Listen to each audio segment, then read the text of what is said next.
I think that would probably give me more opportunities, But that's what I was trying to kind of figure out when I was looking at it. I was like, oh, what does this give me access to? I thought it was going to give me access to more of the, I don't know, the Forest Service campground locations that are in Oregon and Washington that try and make you pay some day use fee, some nominal $3 or $5 fee. So I was trying to get like the fee for the year to sort of give me coverage for it, at least to like a couple of these little fishing spots that I go to that have like a pull out and a bank, and I think they ask you to pay to park when you're there. But I'm hoping that the recreation pass sort of covers me for some of the drop-ins that I was going to plan on doing in those locations. It's cool though; it lasts, I guess, the entire year.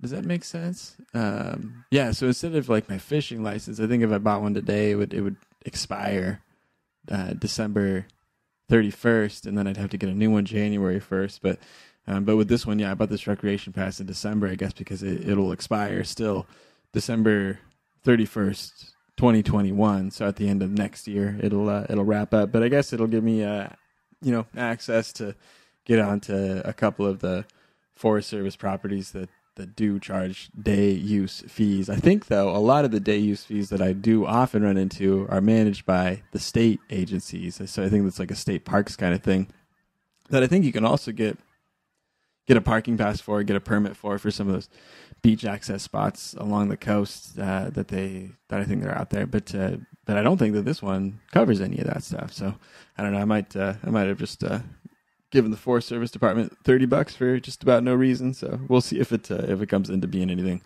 cool for me for the year.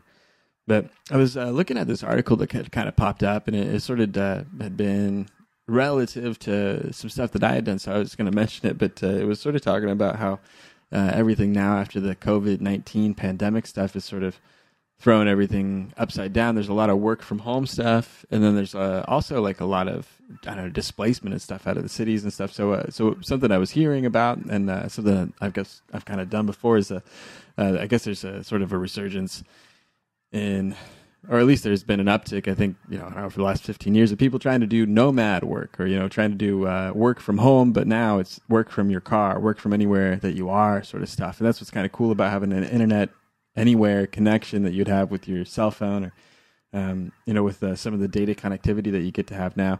You get to be within 12 hours, or I guess you could say 24 hours at any time of having a data connection where you can get internet access or get connection out to other people and stuff if you need to for, I guess, work-related services, which is kind of the benefit there. If you're not doing some sort of manual labor work that's sort of like a service work like that, where you're actually like doing something out in the woods where you can be outside and be away from stuff. If you want to, I guess, still kind of report back to stuff, it's kind of nice that you have those options now to be anywhere that you want to. So I guess some people are taking these work from home opportunities and then getting in their car, rigging up, and then taking off and kind of hiding out in some of the more dispersed regions that we have around here. I think there's some of that stuff where you can still do there's a lot of travel stuff that you get to do right now outside of what's deemed essential. Even during like periods of lockdown, you can still do some interstate travel, and especially if you're not going into other